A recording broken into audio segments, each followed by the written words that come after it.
drank coffee this morning? Yes, you and hundreds of millions of others like you around the world, which makes coffee arguably the most important discovery in the history of humankind. Today, coffee is the second largest traded commodity in the world, second only to crude oil.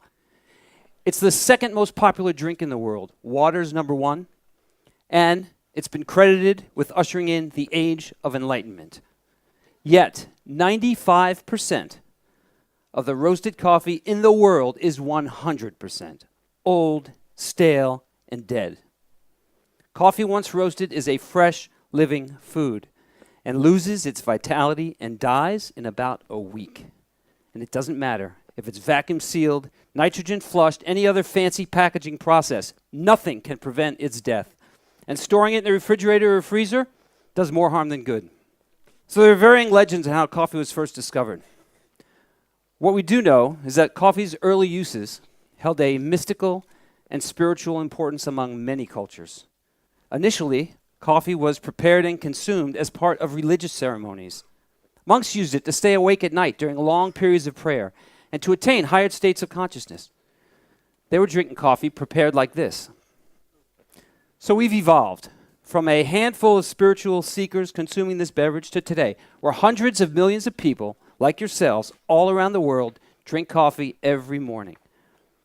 In our desire to make this special drink available to the masses, we've sacrificed quality for quantity. It's my mission to recapture the mystical, powerful effects of fresh roasted coffee and make them available to the masses. Are you ready for the Age of Enlightenment 2.0? Yeah. All right. This is the branch of an Arabica coffee tree, grown here in Bali. The cherries on this tree have seeds inside. Coffee beans, they're not beans, they're seeds. They're the seeds of the coffee cherries. Over 90% of these seeds, these cherries have two seeds. They're the females. And only 5 to 10% have one seed, the male. When roasted, they taste different. One's more bitter than the other. But that's a whole nother talk. We're not going to get into that. These cherries are actually a sweet, edible fruit. Here, try it.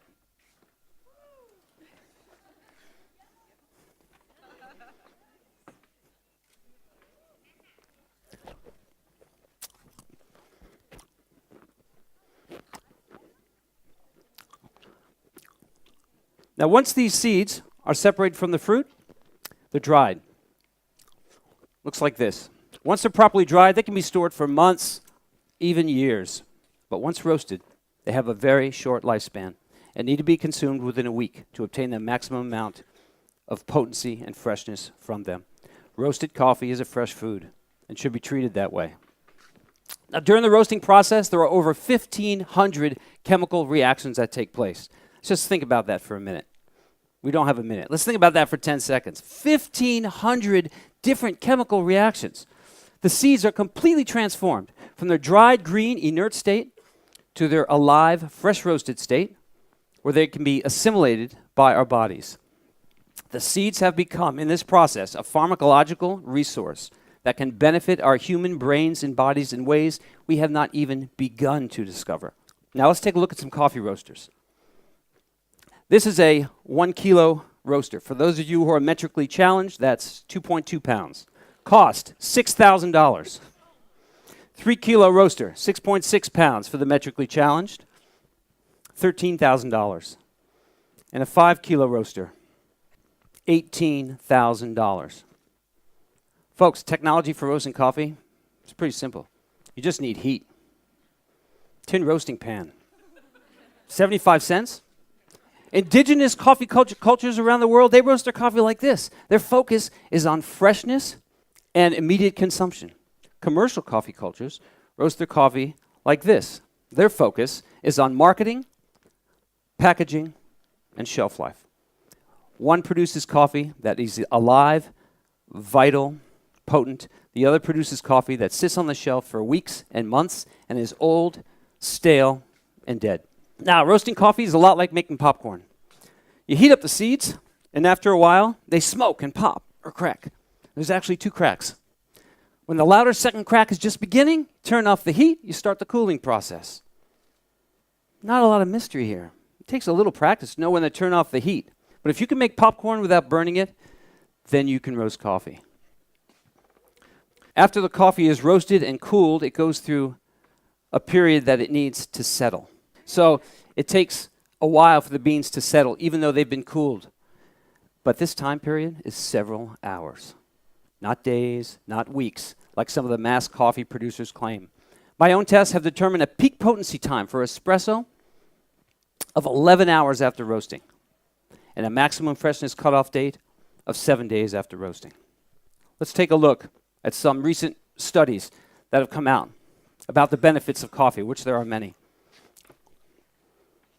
Let's not. These studies, what are they studying? They're studying old, dead, stale coffee, or people who drink old, stale, dead coffee.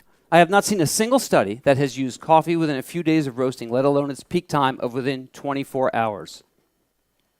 I can tell you from my own experience and how it feels in my body and tests I've done for myself, there are so many more health benefits that have not even been discovered yet, not even touched. Yet, these reports are showing that coffee has a lot of health benefits. It's the #1 source of antioxidants in the U.S. diet. A study just came out in the last week that showed that people who drank coffee tended to live longer. There is a lot more to discover about coffee, even though it's been around for so long. I have been on a 10-year quest for the perfect cup of coffee. Didn't even know what that tasted like because I never had it before.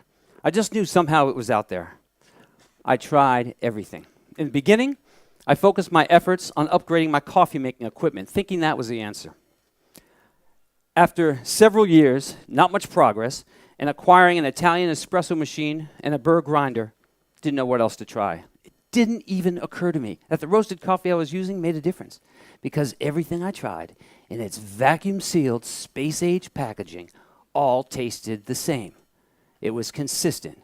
Now I know it was consistently old, stale, and dead, but at the time I didn't know it. Then one day, some friends gave me a gift. It looked like this.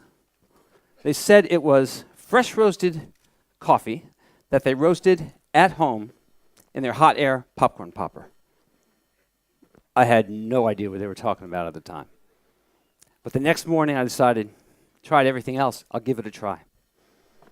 As soon as I took that first sip, I knew immediately this was what I had been searching for. All of a sudden, a lightning bolt came out of the sky. I was surrounded by white light, chorus of angels. Not really. But my life changed in that moment. And like all home roasters, I started to look around my house, ways to roast coffee. Home roasters, we are an innovative, wacky bunch. We turn ordinary household appliances into coffee roasters. Hair dryers, heat guns, hot air popcorn poppers. Some smoke out their roommates using a pan on a stove. I looked around my house. I rediscovered my outdoor barbecue grill. I acquired a 1-pound drum and a chicken rotisserie skewer and a motor that turned that drum 3 revolutions a minute. My first batches were very uneven. Some seeds roasted very dark, some very light. But still, because it was fresh, it was the best coffee I had ever had. So I was really encouraged. I upgraded, got a bigger drum, got a bigger motor, and I was in business. Until today, I have created an affordable, portable, energy-efficient roaster that produces an excellent result. Throughout my discovery process, I've just had one question. How can I create the best of both worlds? How can I have the best, freshest coffee and supply it to the masses?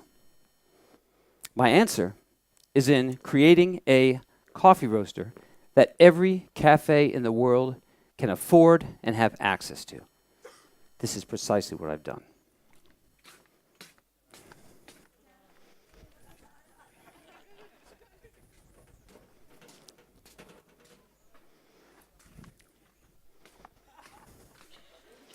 This is the My Roast.